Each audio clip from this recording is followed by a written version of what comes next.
Well, welcome everybody to Coffee with the Pastors, or Coffee with the Pastor today. It's just me today because Pastor Kathy's away on continuing education.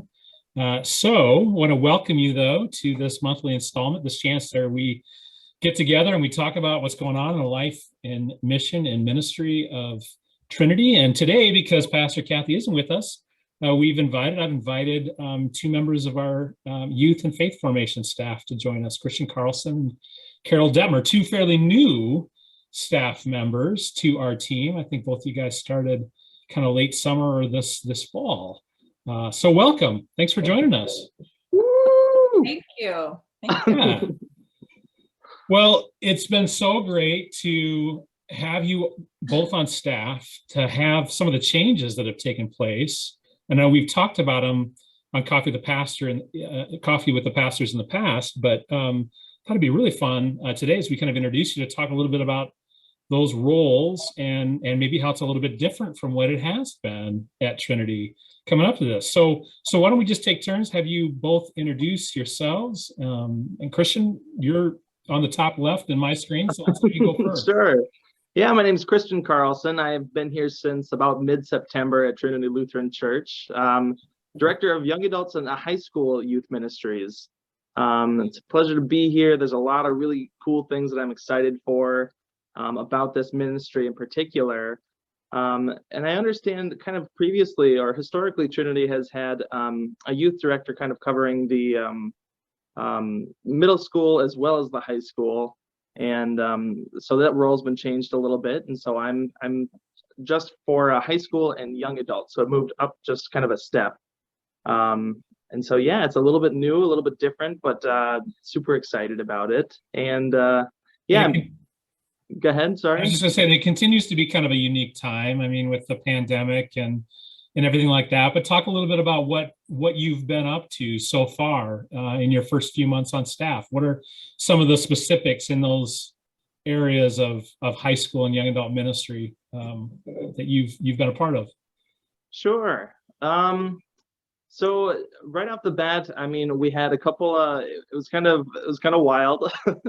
Those first few months. I think we had like the 150th year celebration, and we had two confirmation classes coming through because last year, if you know already, the 10th graders, or 10th grade now, previously 9th graders, weren't able to get confirmed last year, or at least have the celebration. And so we moved them to this year and got them all confirmed, and it was beautiful. It was super awesome. Both of the so the 9th graders this year also got confirmed. So there was the two confirmation services, and it was a lot to jump into, but it was really cool. And so we got to do some events for them and do a lock-in. There was a 9th grade lock-in that was just a blast, a scavenger hunt that was pretty chaotic but really fun. And since then, just kind of having things like youth group in place, and it seems like this first part, I've gotten some really good advice for this so far, but kind of the first stages of coming to a new church is mostly just relationship building. So getting to know the kids, getting to know their families, and kind of looking for some things that they're excited about and they're interested in. So this first little couple months, have been largely getting to know them and looking for some things they're excited about. And so kind of the next part of this will come a lot of really fun events that I think everybody's going to be super excited for, particularly me. I can't agree more. You know, I think especially when you're starting, especially in youth ministry, the relationship building, getting to know the families, getting to know the kids is so huge and so challenging in some ways right now. Here, not only because of the pandemic and people's different kind of sense of connection, but I think for us, transition-wise, I think back to last year where Marcy had retired, our previous youth director had retired. And yet because of the pandemic, it was a little bit difficult to jump fully into a search process. And there was kind of this interim period. We had some great help from Robin Keim, but it just wasn't the same for a lot of reasons. And then for you to come in the way you have and jump, like you said, right into those confirmation classes, still one of my favorite moments of this fall with all of the stuff we did anniversary, everything, was the moment I came up during one of the confirmation lock-ins, and there's these wrapped diapers flying across the gathering. This awesome game I'd never seen before. So much fun. And then ending that night up in the sanctuary and laying on hands and praying with kids and blessing them. What a cool and powerful way to get started. You also had a young adult event over the holidays too, right? Yeah, that's right. We went, we had a young adult Christmas party where we were at, it was going to be originally at the church, but we went over to the Southbridge Mall and went axe throwing, actually, at Country Axe. It's an awesome new place that kind of opened up, and yeah, they were more than willing to host, close to 20 young adults and help us throw axes and, have a little devotion afterwards and have hot chocolate. It was a blast. It was really cool. Kind of to, after hearing so many stories about like youth trips and events and stuff that's happened in the past, to kind of finally meet some of these post high schoolers, actually. Yeah, and put some faces to these names that I've heard so much about, and then yeah, that's something I don't think we've ever had anything quite of that scale or at that time. I thought that was such a great idea to pull some of those college kids back and just have them, so many of them turn out. I thought that was just fantastic. I'd love to do the same thing next year too. So I know a lot of the high schoolers now are like, well, we're doing that, right? And they're kind of excited to do something similar. So yeah, could be a tradition. And then we got the youth gathering, the National Youth Gathering on the horizon. There's a little bit of uncertainty starting to, I know they've hit the pause button on registration, but we're still hopeful it's going to happen after being delayed. But yeah, anything you want to say about that, about taking some high school kids to Minneapolis for the National Gathering? Oh my gosh. Yeah, what a treat. There's a really, really cool group of kids going. Also close to 20 in numbers, and some really phenomenal leaders that have stepped up and said, yeah, I'd love to, be a chaperone and also get the chance to lead my own small group. And it's really cool little community that I'm really excited for us all to meet and kind of start to get some things ready for the youth gathering. Yeah, and it's a bit of uncertainty, but regardless, there's a team that's ready to do something together, and however we can make that happen, it's going to be awesome. It's going to be awesome no matter what. And that time is cleared in our schedules. And so, yeah, I'm super excited about it. Boundless is the theme. And it's, I think that speaks especially true through COVID. I mean, if there's a will, there's a way. And so I'm super excited for this summer. Awesome. Well, we're so glad you're here. And Carol, the congregation people at Trinity, folks that have been around Trinity certainly know who you are. We know your family. You've served on council in the past and a lot of other ways. But now to be able to welcome you on staff in this brand new role, this middle school role that we've never had before. Say a little bit about who you are for those that maybe don't know you, and a little bit about your role, if you would. Yeah. So my name is Carol Dettmer, and my husband Tim and I moved here about 16, 17 years ago. We have 5 kiddos. So 2 are in 4th grade, and 1 is in high school at the Mason City High School, junior, Miriam, and then I have 2 college kiddos.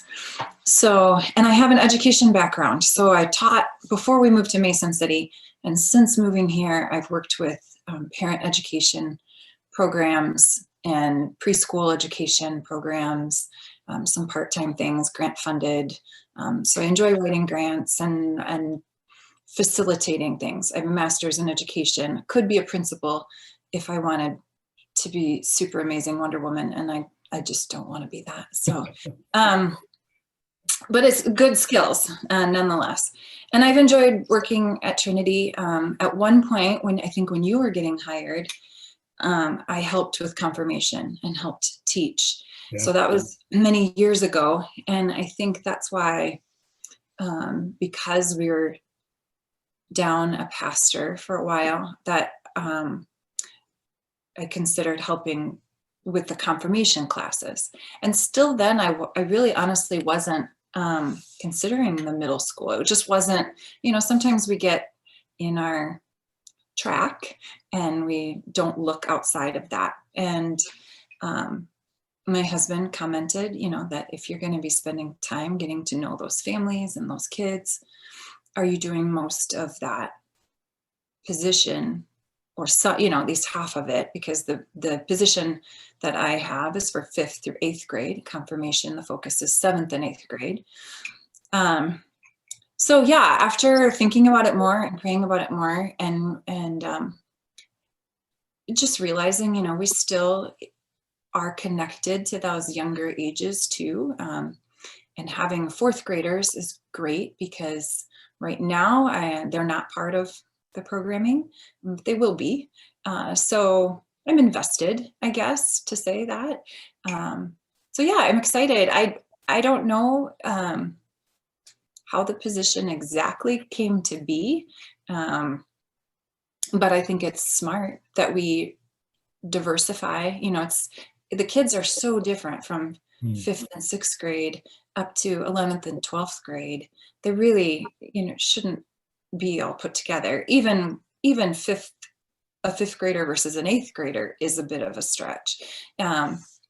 So I'm enjoying getting to know. First, I was doing things just with 5th and 6th graders and just with 7th and 8th graders. Now I'm doing a few more things with the whole 4 grades together, just because the activities lend themselves that way a little bit more. But I would agree, it's mostly relational, really. And I love that part. That's where I lean naturally as my personality. I'm very social and relational. I would, have coffee with anyone any day over doing tasks or finances or anything like that. So, well, and your skills as a teacher have been so huge, stepping into the confirmation program in this time when we're without that pastor that has often been the main teacher, the primary kind of leader of that. That's been huge, and I know how grateful I am for that. And I think the kids and the adults too. I mean, I've really enjoyed having you teach and having you lead that. It's been fun to watch. Yeah, it's been really a joy. And I think, I don't know, people who haven't ever worked in a church setting, I've always been around it. My dad was a pastor, and Tim's dad was. We were always around the church and around people who were employed by the church. But it kind of feels wrong to get paid, because, I mean, not to say you shouldn't get paid, Dan. Wait a second. Wait a second. No, I know what you mean. I mean, just to really sit and ground myself on Wednesday night at 6 o'clock. I mean, I really, truly take that as an honor, to take a deep breath and say, okay, people, we're here for a reason. Let's remember what that reason is. It's not for me to harp on you about sermon notes or whatever. It's for us to pray together. So let's start with prayer. And to just have that moment of, let's open our hearts, let's open our minds, let's connect with each other, let's connect with the Lord. And you're going to pay me to do this. All right, sweet. It's kind of fun. So I do like it. And I very much think, if confirmation is going well, which I think it is, we've got 32 kiddos that are doing a fabulous job. But I think it's largely because of the small group leaders. I mean, they really help to facilitate the relations with the kids too. I mean, I'm the facilitator of it, right? I mean, I put out the big ideas and I talk for a while and try to get them up and moving around and engaging and all of that. That takes planning and getting to know the families and the kids. But really, without the small group leaders, it just wouldn't go. And we've got a tremendous group of parents, and some of them maybe I had to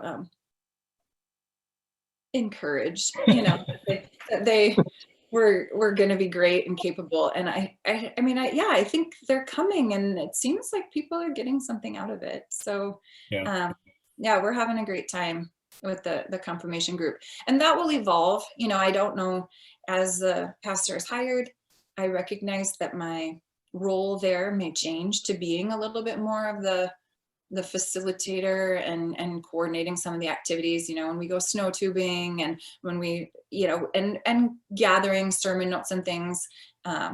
very thankful for Kathy Dobrzinski, who's helping a little bit with, the acolyte schedule, the ushering schedule, just touching base with kids on Sunday mornings. And there's some components of it that when you add it all up, it gets a little cumbersome. So it really is a team effort with the small group leaders and Kathy and me and you coming to help with tech. I mean, there's a lot to it, trying to make sure that we're meeting the many needs. And it's ramping up again. Families, with COVID, we all cut back with all of our expectations. And so now we're kind of laying that groundwork again that, hey, these things are important to really learn and solidify. If you're going to confirm your faith, then let's talk about the Lord's Prayer in depth. Then let's talk about the creed. Then let's talk about, and really pull those things apart, and let's get you serving at church, and let's get you, doing some things. So we've formatted all that again. And it's an adjustment for families, but man, these kids have good servant hearts. They're a good, solid group. I'm excited to, see them continue on to meet Kristian more. And well, that's one of the things that I love about what both of you have done right off the bat, is to not only bring this sense of depth, right, about the faith, that is this incredibly deep well, this tradition that we get to kind of wade into. Like Nadia Bolz-Weber talks about, wading into the stream of the faithful and back out. And I always think about that, particularly with youth ministry, right? That we're trying to help our young people kind of wade into that and get that experience of what the gift of faith and faith community is. And I love how you both bring that into what you do, this really solid depth, scriptural catechism and confirmation, those kind of things, but how you also balance it with just fun and relationship building. I know with the younger kids, right, Carol? I mean, we've done a hockey game night and right, sledding and what else? I mean, just all kinds of stuff. Yeah, just random things, because they do need to know it's just fun. Like, we want them to come, right? That's the goal. And I feel like it's a little bit easier for me, maybe, because the younger kids, I'm really selling it to the parents. If I can get the parents to get their kids to come to some of these activities, then the kids start buying in, so to speak, and wanting, and I'm seeing that now. The first few events, they're pretty small when you start something, and now we're gaining speed. And it's not all about quantity. I don't want to say that, but I do think there's a quality that will come when we get that energy. And I mean, I think we're there already in many ways. But it'll continue to grow and to feel, kids bringing friends that don't go to Trinity. I think that's great, sharing, because I'm totally fine praying in front of the bus, and I'm totally fine making a few kids slightly uncomfortable. I talk about that all the time with them. Like, what I'm here, like any coach, to push you through uncomfortable things so you can get better and stronger and feel good about it, so.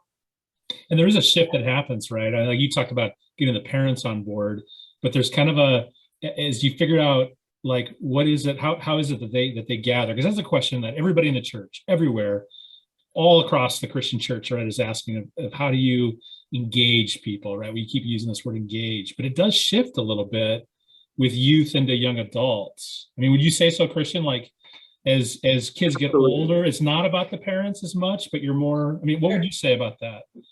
Totally. Kind of from what I understand, and like Carol, like you've mentioned before too, a lot of the drive comes from the parents as they're in middle school and through elementary school and kind of these younger stages of being a student. Excuse me. And then kind of things do start to shift after some point in time in high school, when they get their license and they become a little bit more independent and they start to have a say over what they want to do. And one of the most awesome pieces of advice that I think I've gotten so far was not how do we make students love the church, but like I've said before, how do we make the church love our students? And Carol, I think you've done an awesome job at making some events and some organize or some of these things totally accessible for middle schoolers to fall in love with. Like, how could you not want to go to Trinity if you're going to be, going snow tubing or going to a hockey game or, all these super fun things? It just makes absolute sense. And I think that's a phenomenal demonstration of it. Yeah. And so being able to kind of understand, what people are looking for, specifically in high school and young adults is kind of a different element even.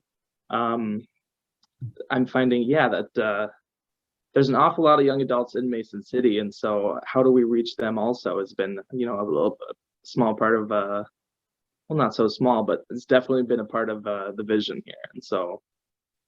Yeah, I think we recognized, in part, and Pastor Kevin Bishop Kevin was a part of that when he was on staff of working with some of our leadership, thinking about that whole path. Actually, I think you were part of that too, Carol, on education. Yeah, scope and sequence of faith formation.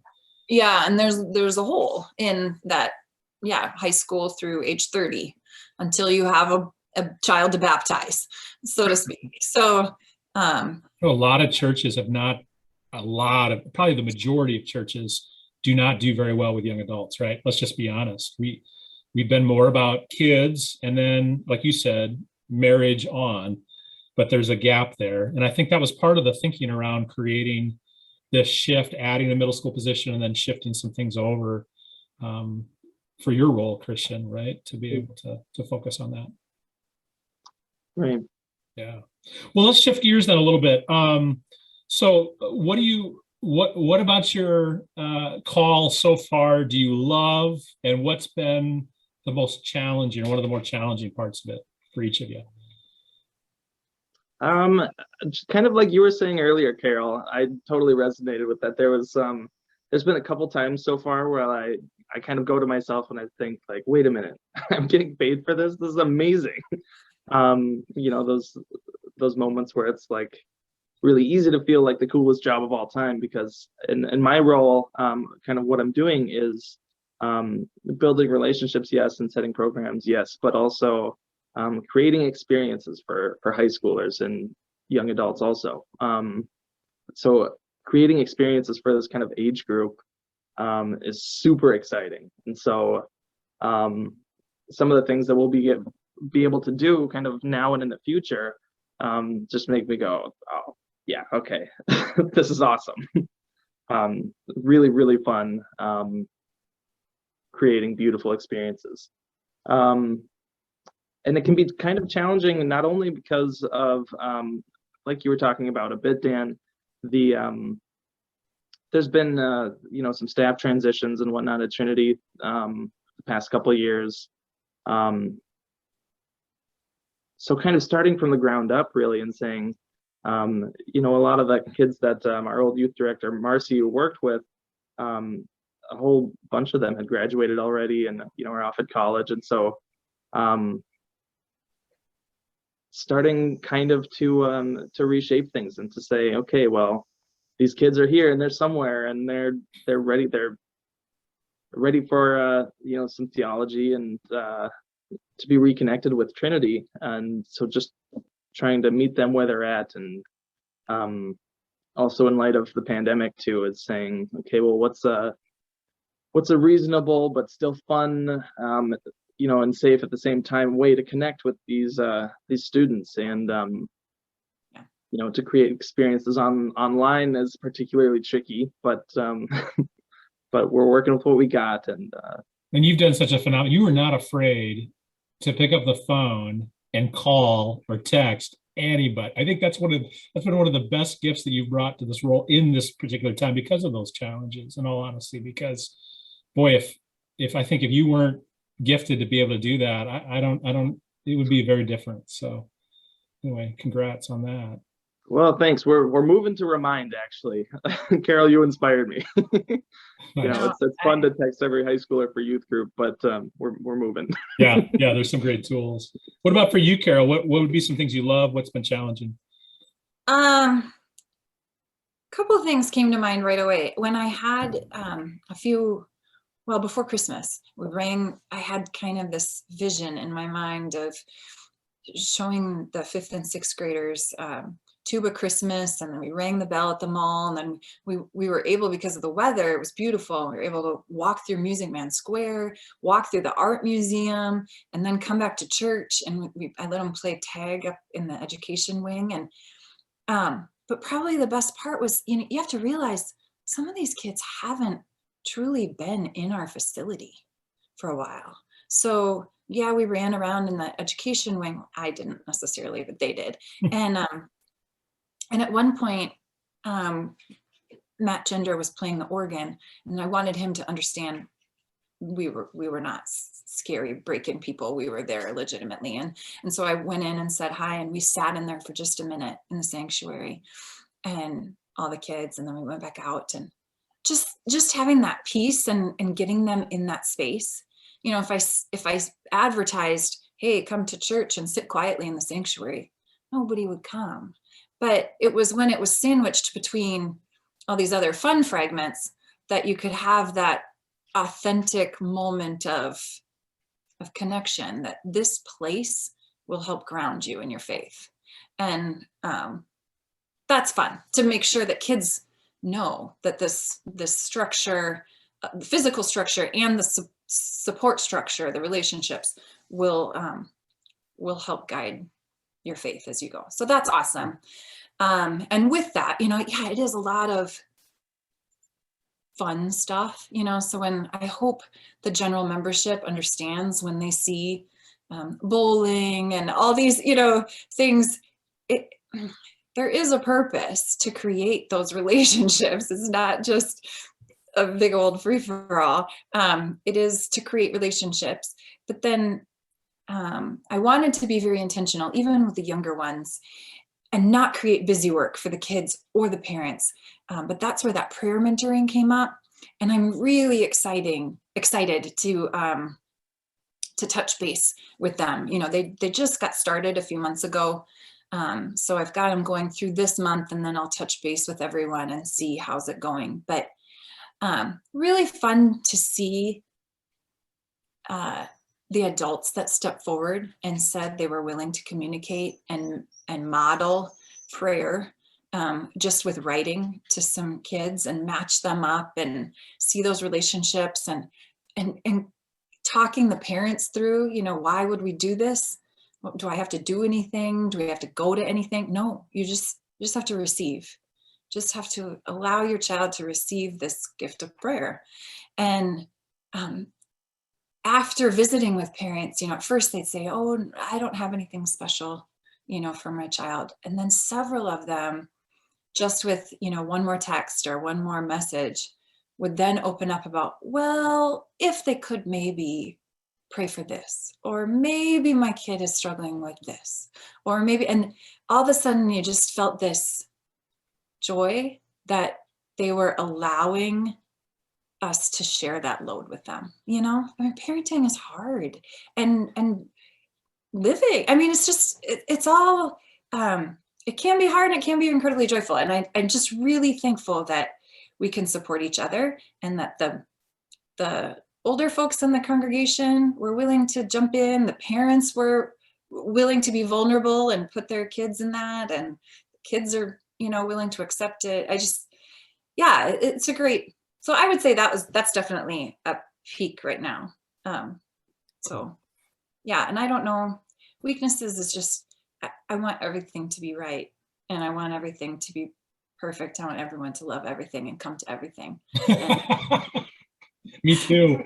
That can't happen. So it's humbling. It's very humbling. I would like it all to go really well, and I'm realizing what I don't know, which is a lot.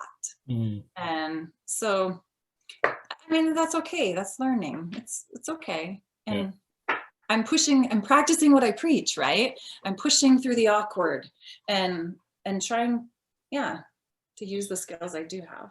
I don't know. When like a retired pastor that I know well and that I really appreciate has said, I've heard him say it a number of times, and I think he's right. He says, youth ministry among all of the spectrum of ministry, youth ministry in some ways is one of the most challenging things to do, because of all of the dynamics and all of the changes that are going on. And I think particularly these days, all of the just the things that are available for kids to be a part of, and that they can really invest in, a lot of them, which are beautiful, awesome things, but just a very different environment that we're in. And that's maybe for the church as a whole. It's just a very different environment than we were in a generation or two ago, right? We have to be honest. But I think you two are doing just fantastic ministry, building those relationships. I just was reading something the other day that was talking about baptism. It said really baptism, what it's all about is God